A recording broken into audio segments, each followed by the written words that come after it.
Hey everybody, glad you're with us for the show today. I'm headed out to see if I can't catch some big blue catfish moving into their fall and winter patterns. Fishing's been really good lately, but we've got some crazy weather coming today, so I'm a little bit concerned about finding these fish, but I think we can get into some good catfish action today. And Fox Sports Outdoors is on the air right now. You're watching the only program with weekly fishing reports and real-time outdoor news from the Southeast region. This is Fox Sports Outdoors. Welcome back, everybody, to the Fox Sports Outdoors Show. I'm Chad Ferguson, filling in this week for your host, Barry Stokes, and it's catfish time again on the Fox Sports Outdoors Show. I own and operate North Texas Catfish Guide Service. I offer guided catfish trips all across the North Texas region. And I also run a company called Catfish Edge. There, you'll find all sorts of resources for anglers to learn how to go out and catch more and bigger catfish, as well as a number of different tackle products that I've designed and developed specifically for catfish over the years. I'm gonna go out today and see if I can't catch some blue catfish here in North Texas on Eagle Mountain Lake. The fish are really scattered right now, and they're trying to get moved into their fall and winter patterns. They're feeding heavily, they're really aggressive, and they're really bulked up, but they're moving around a whole lot from day to day, so it can be a bit of a challenge to get out there and get in the fish and stay in them. But I'm hoping we can get on some good fish today and show you some great techniques to use this fall and winter. We'll also have all the latest fishing reports from across the region, but first, let's go out to the FSN studios for your weekly planner. Hello everyone. Both days this weekend appear to be offering fair prospects for anglers. Peak morning activity should begin an hour or so after sunrise and again in the evening at 8:23 p.m. on Saturday and 9:07 p.m. on Sunday. Look for the sun to rise at 6:59 and set at 5:25. And we'll have a moon that is 70% illuminated.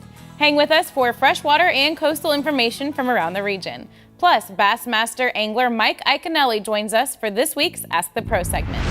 We've had some crazy weather conditions here in North Texas over the last couple of weeks. We've had tons of rain and flooding and still have a lot of fresh water coming into the lake. It's really muddy, and we've also had some pretty drastic variations in temperature where it got really cold, almost down to freezing for several days, and then warmed up and got up in the mid to high 80s for several days as well. And when the fish are trying to move into a fall or winter pattern, that can really scatter the fish and confuse things quite a bit and really spread the fish out, make them difficult to catch. So when I go out today, I'm going to drift fish, try to get out, find the best concentrations of these blue catfish that I can, and drag these baits through them. That way I can maximize the possibility of putting those baits in front of the most fish possible.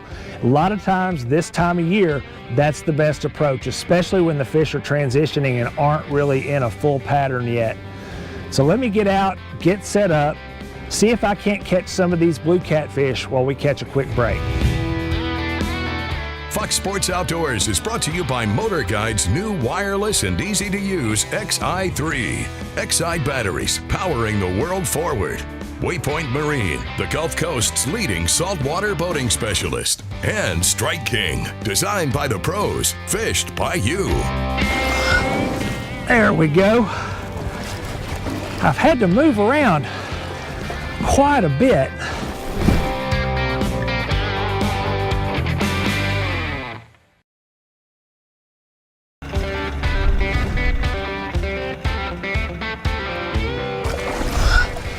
There we go. I've had to move around quite a bit. I kept marking fish and they were real scattered. And every time I'd get out there and start trying to drag baits through them, I get a lot of little fish bites, but just kind of chasing those baits along, pecking at them, but they weren't really taking them. So I downsized my baits and went with a little bit smaller hook. Let's see here. Not a monster, but certainly a respectable fish, and I think I'm going to have my landing net here. Oh, goodness gracious. Well, there we go. All right, that right there, that's a good blue catfish. Put a little stretch in the string, fun to catch. And these fish will really put up a fight, especially in this warmer water like this. Night and day difference in the fight from when it's colder. Let me put this fish back real quick. What I've got on here is just a sinker slide, and that allows you to attach these drifting weights on here. There's all sorts of different variations of these. You can make these at home as well, but these are just kind of long, skinny weights. They'll help you a lot of times drag through the structure and everything down on the bottom when you're dragging baits like this, and help eliminate or at least reduce getting hung up. And then I've got a barrel swivel on here just above this sinker slide and the sinker that runs to a leader. And on this leader, about halfway down, I've got a ball chain swivel that's kind of right in the middle of the rig. And that helps a lot of times to kind of give that bait a little more action when it's moving through the water. Kind of helps it sway around some more and you know, get a little more motion as it's dragging through the water. Just above that ball chain swivel, I've got a rattle here, and then down on the business end is this chub float. This is a hard body float. It's got a rattle built into it, and that just lifts that bait up off the bottom. It kind of gets it up out of the mud, helps get it into the line of the side of these catfish. And then finally, down here on the business end, I've got a 8/0 Whisker Seeker triple threat catfish hook. This part of the program is brought to you by Foreshore Transportation, the simple solution to all your freight hauling needs. Foreshore can ship freight across the country or across the state. Whatever the load, wherever the destination, Foreshore gets it done fast, safe, and hassle-free. Well, boy, fall fishing has really turned on throughout the southeast coast. Over in Mississippi, flounder and redfish are just on fire.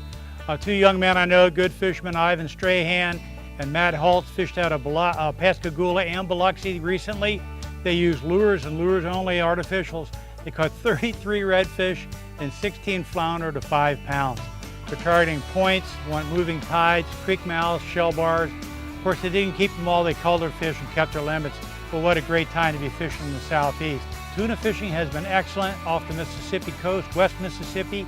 There tend to be smaller fish than they were catching a little earlier, but they're still 30 to 60, 65 pounds. They're on the floater oil rigs offshore.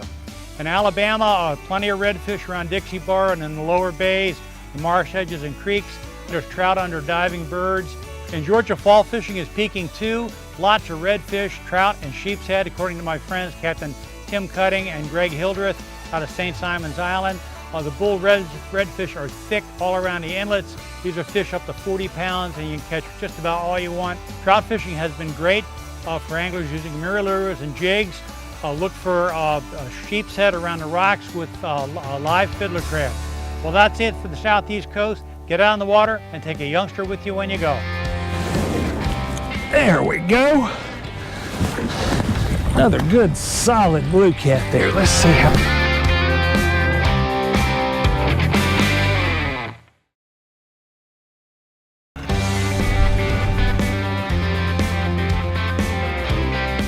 There we go. It's another good fish, I think.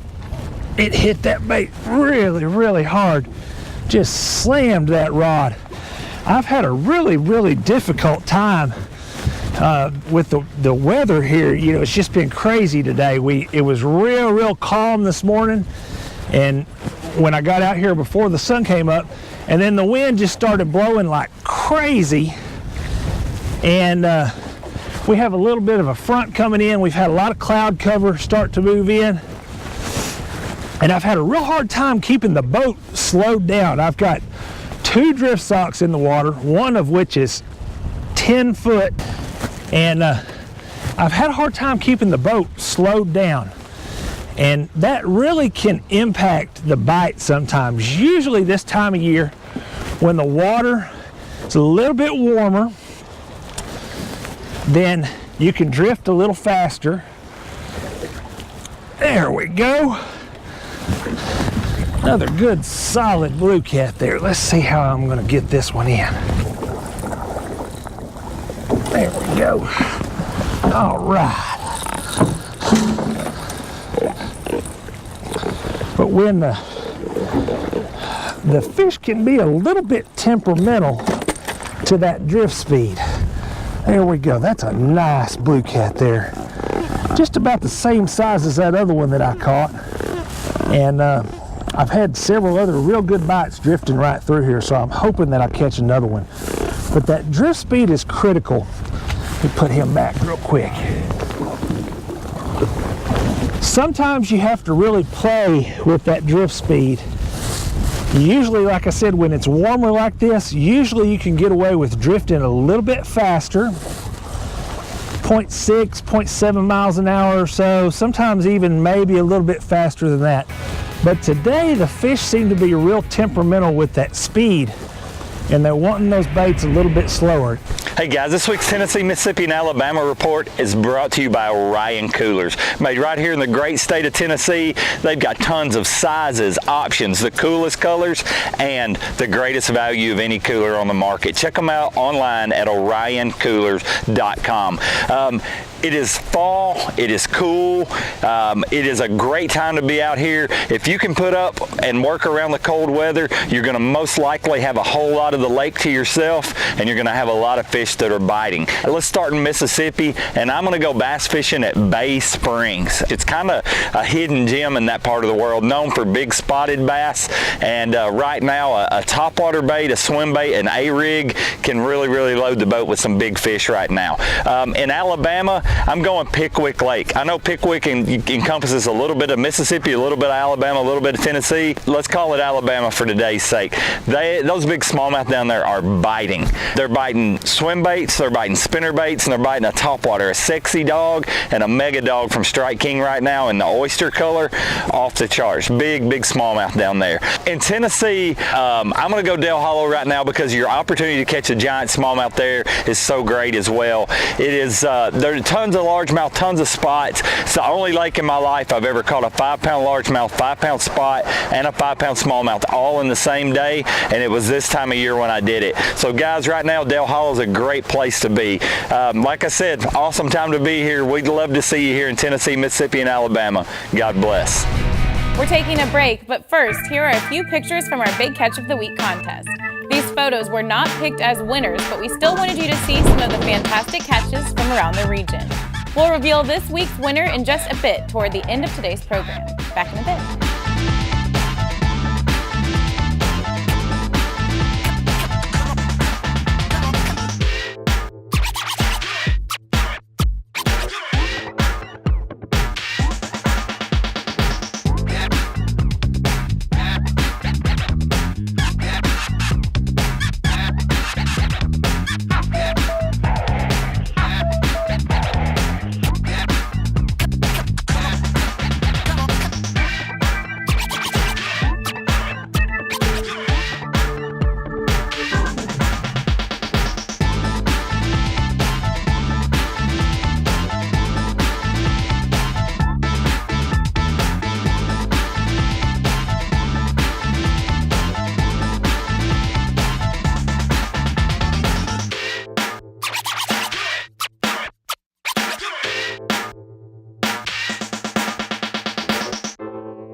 Fox Sports Outdoors is brought to you by NITRO Performance Fishing Boats. Champions aren't born, they're made. Mercury Outboards, go boldly.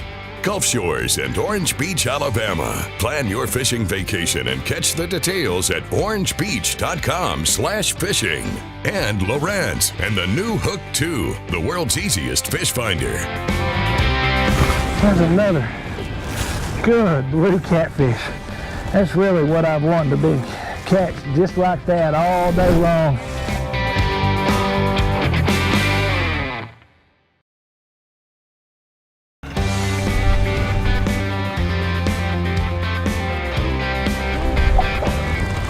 There we go. It sure hit it hard. These little fish have been biting really hard too. Just nailing the rods. It's been a little bit deceiving because some of the smaller fish that I've caught and thrown back have bit almost exactly like a big fish would. Let's see here. No. Come on, fella. Let's see if we can get it through this drift sock there. Oh my goodness. There we go. Another good catfish. There we go. There's another good blue catfish. Same technique, just drifting along, dragging these baits real slow, and the drift speed has just made all the difference in the world.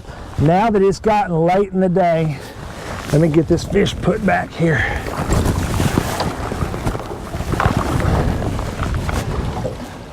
This drift speed has just made all the difference with this fishing.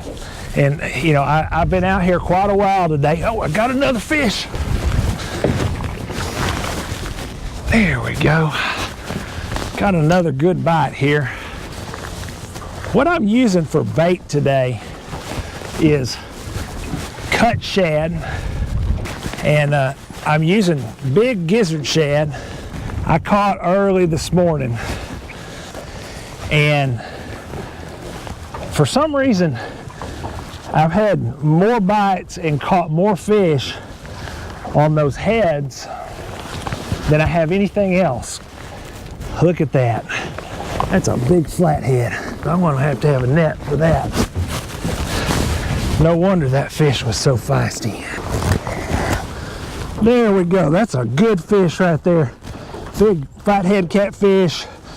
People call them apps, ops, shovelheads, yellow cats, all sorts of different names. That's a good fish right there. I haven't caught a yellow cat in quite a while, and they're fun to catch, boy. They fight. You see how hard a time I had getting that fish in the boat. That's certainly a good trophy quality fish right there.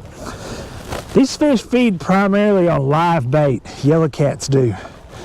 And so usually when you target them, you usually fish with live perch or some other sort of live bait, because that's what they'll primarily feed on. But it's not uncommon. Let me put this one back here real quick.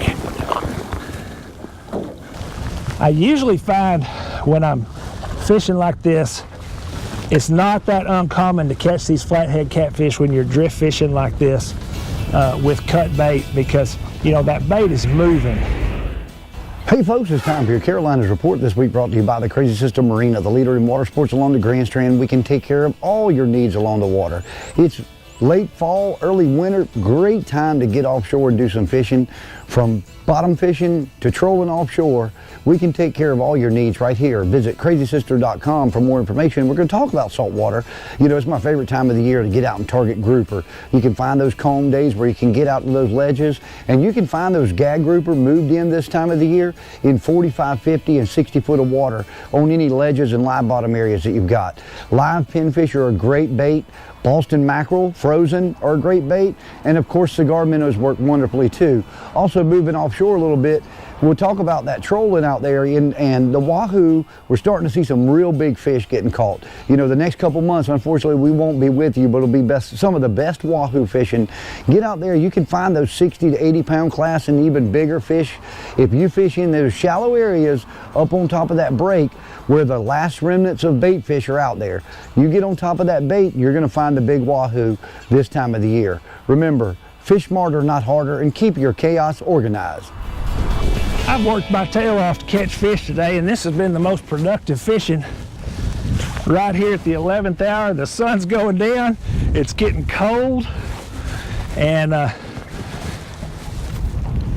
I'm losing my daylight, but I stuck with it because, like I said, that wind laid down, and I kept seeing lots and lots of fish. This is another pretty good fish, it feels like. He's pulling drag. It's a good fish. Good blue catfish. Let's see.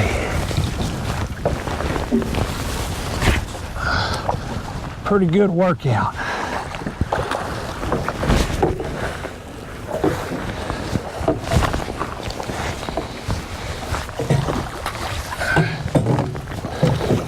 All right, there's another good blue catfish. That's really what I've wanted to be. Catch just like that all day long is what I was looking for. And like I said, here the last 30 minutes with the sun going down and getting cold, the wind kind of laying down some, fishing has just really turned around. No telling what kind of day I would have had if it had started out like this. I'd probably be worn out and back at the house by now. Let me put this one back in the water here. You can always watch our latest episode on the front page of our website at foxsportsoutdoors.com. Catch up on past episodes by clicking the archive button and learn about fishing techniques and new gear at our how-to page. Follow us on Facebook and Twitter for new fishing videos every day. Simply search for Fox Sports Outdoors and click the like button on Facebook and follow button on Twitter. And watch a new episode every week on any device by downloading the free Waypoint TV app on your phone, tablet, computer, or smart TV.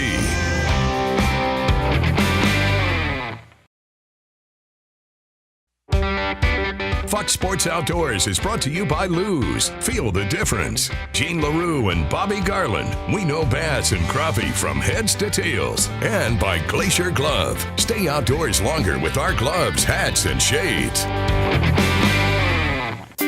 Welcome back, everyone. It's time for our Ask the Pro segment, where viewers get expert answers from fishing's premier competitors. This week's question comes from Brent, who asks, have you ever had to remove a hook from yourself? If so, how'd you do it? For the answer, we checked with former Bassmaster Classic champion and Angler of the Year, Mike Iaconelli. The answer is yes to that. I've been hooking myself since the mid-'80s, and I've gotten a lot better at de-hooking myself over the years. A long time ago, I would actually do it the hard way, which was on a treble hook. I would take a pliers and push it through the other side, cut the barb, and pull it out. Actually, one time I did it in my right buttocks cheek in a hotel room. Now, that's not the way you want to do it. In the last 5 years, I've learned a new technique, which is real simple. Get yourself a short leader of braid, 50 to 80 pound tests, put it around the bend of where that hook goes in, hold the hook point down, and then use something to snap it out. If you're by yourself, hook it on the corner of your boat, and that leverage point of that downward pressure and that braid with zero stretch will pop that hook right out. It won't even hurt. So don't be scared. Do it yourself. It's easy. Thanks, Mike. If you have something to ask one of our fishing superstars, visit the Fox Sports Outdoors homepage online and follow the Ask the Pro link to submit your question. Now it's time to see who wins our Big Catch of the Week contest. This week's winner in the Catch of the Week contest is Shane Furr of Madison, Alabama, showing off his 41-pound striper he caught at Wheeler Lake, Alabama. To enter the contest, go to foxsportsoutdoors.com. Click the Big Catch of the Week box on the right side of the homepage and follow the instructions to send in your big fish photo. This week's gear pick is this Whisker Seeker Tackle Baby Chub that I'm using on a lot of my catfish rigs today. This is a hard-bodied float with a rattle built into it. You rig this like a Santee rig, it lifts the baits up off the bottom, gets them out of the mud and sediment, and helps draw those catfish in, gets them to strike better sometimes when you add that silver coloring and the rattles to your catfish rigs. You can find those at whiskerseekertackle.com. Thanks for joining us today. I hope you learned something about catching blue catfish. Remember that these techniques will work anywhere across the region where you have catfish. Barry will be back next week. Remember, if you go out and use these techniques, make sure you put those big cats back. Release everything over 5 or 10 pounds. If you want to keep a few of the smaller ones for the table, that's okay. Until next time, I'm Chad Ferguson, filling in for Barry Stokes.